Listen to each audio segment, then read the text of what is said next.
Selamat bertemu kembali teman-teman di dalam channel Sinte Daru atau Suami Istri Ngobrol Teater dari Rumah bersama saya Eko Ompong dan istri saya Cucut. Iya, kita sudah menginjak ke episode 24 kali ini.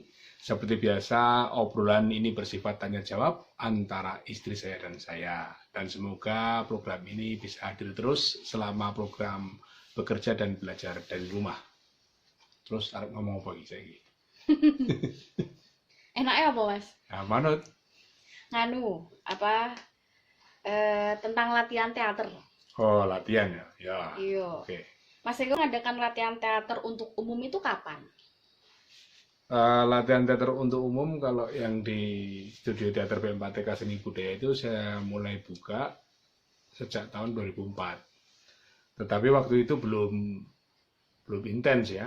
Artinya latihan teater untuk umum itu dibuka ketika studio teater hendak memproduksi sebuah pementasan.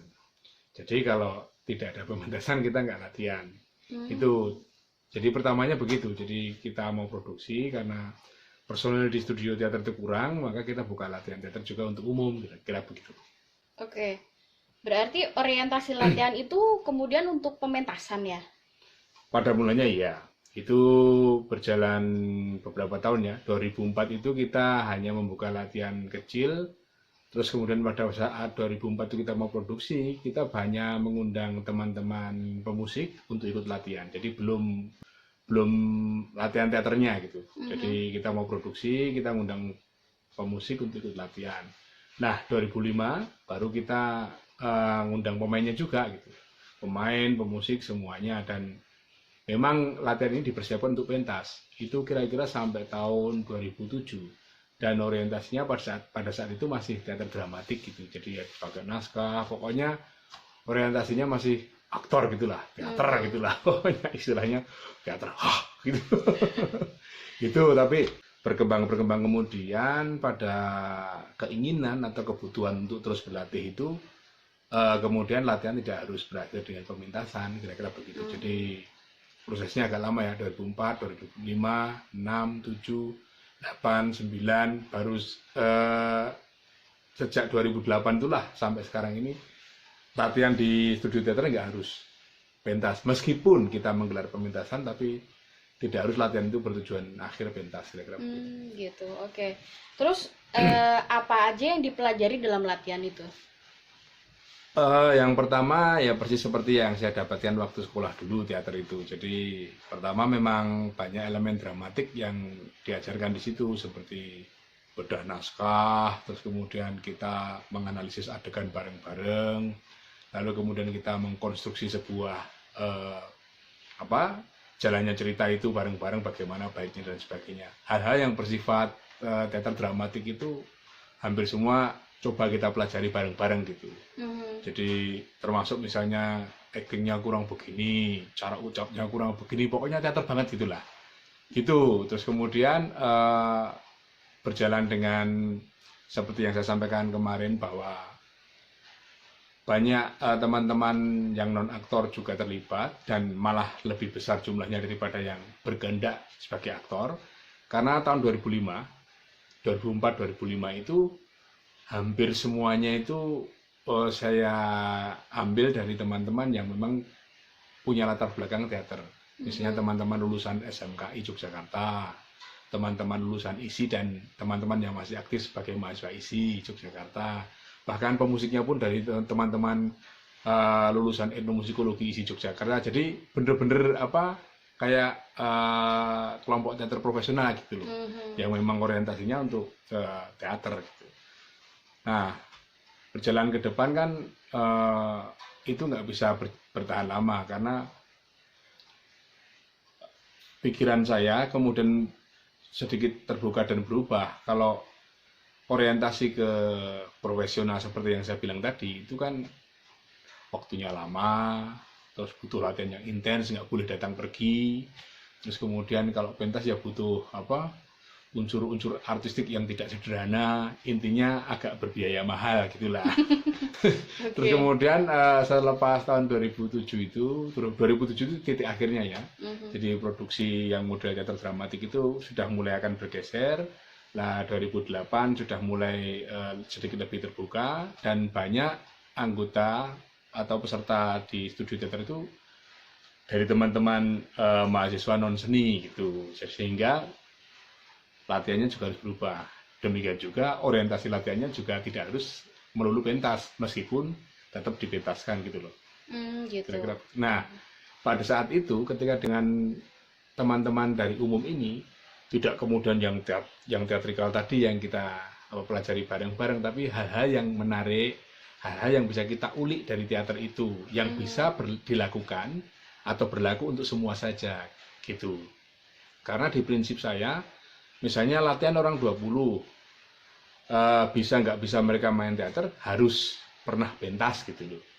Jadi ini yang membuat semuanya harus berubah gitu. Bagaimana membuat pementasan yang isinya seluruh anggota yang ikut latihan, kira-kira begitu. Jadi kemudian orientasinya maka berubah. Kira-kira begitu. Terus konsep pelatihan atau pementasan apa aja yang pernah dilakukan? Yang pertama teater dramatik. Jadi persis seperti teater-teater yang kita lihat yang berbasis naskah itu. Realisme misalnya, itu kita pentaskan itu sampai tahun 2006. Yang pertama itu kan Luka-luka yang terluka, naskahnya Wani Darmawan itu. Terus kemudian 2005 itu naskah saya sendiri, Au itu yang Au ya, yang tetap pokoknya tetap dramatik lah. Terus kemudian monolognya pun juga kita menyelenggarakan pentas monolog juga, pokoknya semakanya teater banget gitulah. Itu sampai 2006 Sang Mandor gitu. Baru kemudian 2007 itu yang saya bilang kemarin Acrosport itu dan games itu coba kita masukkan di dalam pementasan, saya lupa sebenarnya. Bener, dalam pementasan Her. Nah, itu naskah memang saya buat, itu hanya sebetulnya ingin mewadahi bahwa apa-apa yang kita latihkan, olah tubuh yang kita latihkan yang sudah jempalitan itu, itu bisa dipentaskan. Kira-kira begitu. Nah, tetapi itu pun orientasinya masih teater banget gitu. Jadi belum begitu cair lah. Baru pada tahun 2008 sampai ke sini itu udah mulai cair gitu. Nah, kalau secara konsep yang pertama teater dramatik itu, lalu kemudian yang 2007 Her itu sudah mulai menggabungkan antara teater dengan akrobat, meskipun akrobatnya sedikit ya. Nah, latihan ini pun berat menurut saya, karena kita harus mengundang banyak pelatih juga, teman-teman yang ikut bergabung banyak, misalnya Mas David Cahyanto itu kita panggil untuk ngajari latihan berguling secara aman. Karena kan teman-teman itu kan pokoknya asal nekat itu ya. Terus kemudian kita juga pernah mengundang Mas Doni Suwung untuk melatih pernapasan dari PGB itu. Terus Mas Wani Darmawan itu untuk latihan fighting. Terus kemudian ada teman dari Australia itu, Annie Sloman, itu kebetulan dia praktisi teater dan juga pintar di akrobat, itu juga terlibat gitu. Jadi intinya saya sendiri khawatir kalau teman-teman latihan akrobat tapi tidak ngerti dasar-dasar akrobat kan berat. Sementara saya sendiri nggak tahu. Pokoknya kalau cedera gimana gitu. Kalau cedera gimana itu kan ngeri. Nah, kira-kira begitu. Jadi itu ya. Lalu kemudian selepas itu tahun 2008 mulailah teman-teman yang non teater ini mulai masuk. Tapi teman-teman yang teater juga masih ada gitu. Sehingga pementasannya bersifat campuran, dan pada saat itulah saya mulai menggunakan teknik devising dan banyak lebih mengeksplorasi gerak daripada dialog. Dialog mulai dikurangi. Dalam produksi Kelak misalnya, itu semuanya bersifat puitis gitu, sehingga orang tidak lagi dinilai secara dialog realisme gitu. Jadi lebih banyak puitis, dan itu nggak banyak dalam satu pertunjukan itu.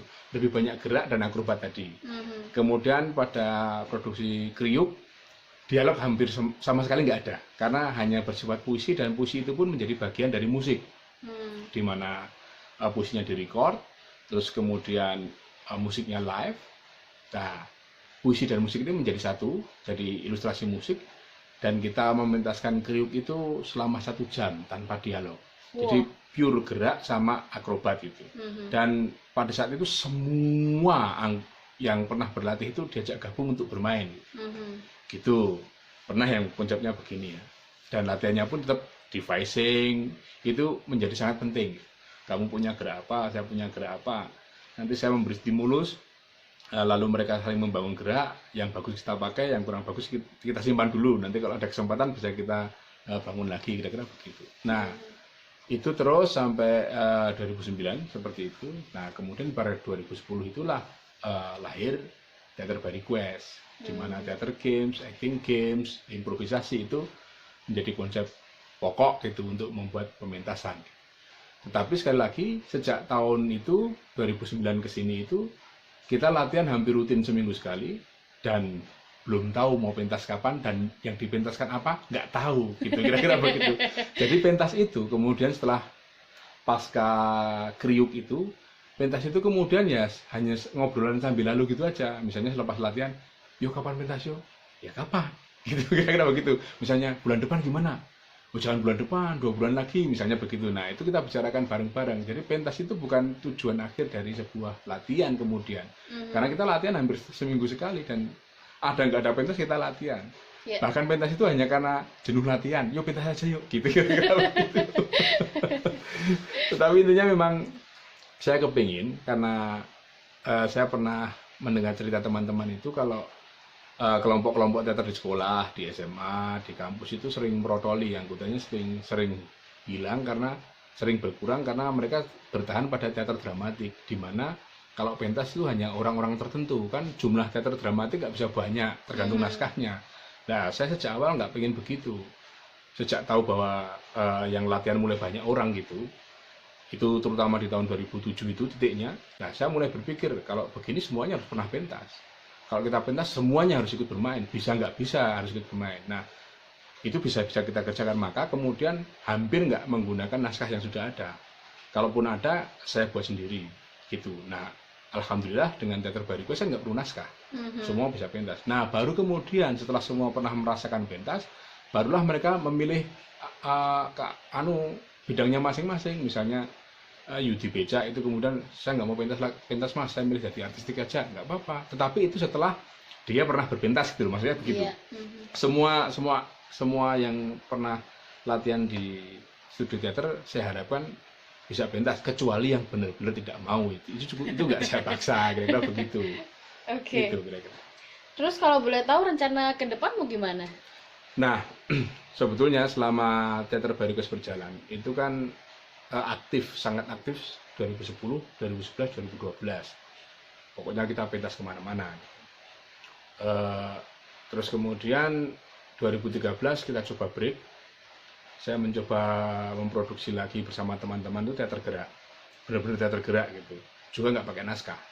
Artinya semuanya devising, semuanya ada stimulus dari saya atau teman yang lain, lalu kemudian mereka berdiskusi, membangunnya menjadi sebuah gerak sampai bercerita, kira-kira begitu. Nah, dari situ saya pikir menarik juga. Terus kemudian 2014 TBR kembali on, tetapi teman-teman juga coba sekali-kali bukan TBR. Oke, lalu kemudian dari situ muncullah side project itu ada 2. Yang pertama itu kuliah umum teater. Itu kerjasama dengan One The Project. Itu kebutuhan teori teman-teman itu kan juga harus dicukupi, karena kalau latihan di teater, di studio teater itu kan selalu menggunakan flip teaching ya, pelajaran yang dibalik gitu loh. Jadi kita selalu praktek dulu, latihan dulu, praktek dulu, project dulu, baru nanti penjelasan teorinya, pengetahuannya itu di belakang gitu. Nah, ternyata kebutuhan ini bagi sebagian teman dianggap penting, lalu dibuatlah kuliah umum itu. Pernah diselenggarakan di UNY, kemudian di Solo, di Taman Budaya Solo, kemudian di Unsud di Purwokerto, tentang teori teater. Pada saat itu membicarakan tentang sistemnya Stanislavski, kira-kira begitu. Tapi ini sekarang pending lagi. Berikutnya ada juga terbersit bagaimana kalau kita presentasi di sekolah, tapi tidak dengan TBR. Kalau TBR kan memang di sekolah-sekolah. Ya, memang pembelajaran untuk teater melalui peristiwa teatrikal. Nah, bagaimana kalau ini juga di sekolah, juga termasuk pembelajaran teater, tetapi melalui presentasi berbagai macam jenis teater. Oke lah, lalu kemudian kita coba itu membuat 1 kali pentas itu kita membuat 3 cerita. Yang pertama teater improvisasi, yang kedua teater dramatik, memang berbasis naskah, yang ketiga teater gerak. Ini kita pentaskan. Gitu. kita pentaskan sampai ke Madiun juga. Nah, tanggapannya beragam, tapi umumnya teman-teman teater kampus tetap suka yang dramatik, ya karena memang tradisi mereka begitu. Kalau nonton teater gerak itu ditanya itu nggak tahu ceritanya, kira-kira begitu. Tapi seneng nggak? Seneng. Jadi lucu, seneng tapi nggak tahu. Nah, ini kan misteri. Nah. Jadi gitu. Nah, sekarang ini ada teater Barikues, itu tetap berjalan.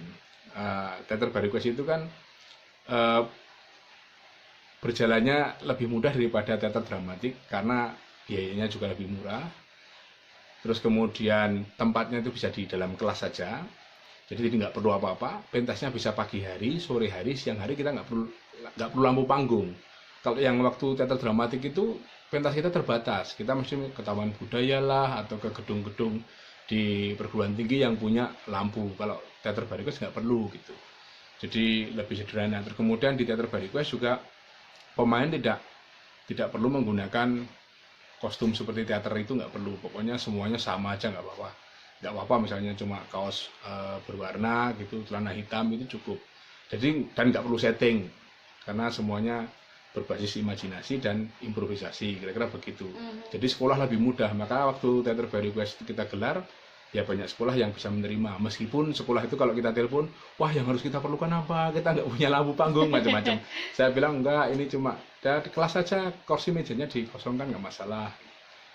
Ya kira-kira begitu ya. Jadi ada teater Barikues itu tetap kita jalankan. Lalu kemudian yang project itu yang satu kali persembahan itu, di situ ada beberapa jenis teater. Terus kemudian yang kemarin itu yang kita coba itu adalah yang monoteater, di mana satu orang bermain, baik itu monolog atau monoplay ataupun monogerak gitu. Itu juga rencananya juga mau kita kembangkan lagi karena menurut saya itu menarik. Dan semenjak teater Barikues itu di studio teater, semua pentasnya itu pemainnya nggak perlu mengenakan kostum bermain teater. Jadi keinginan saya itu ya itu tadi, aktor itu nggak perlu banyak embel-embel gitu lah. Jadi cukup dia memahami cerita, kalaupun ada setting ya seperlunya, ini yang dramatik yang seperlunya, ya sudah kita berjalan.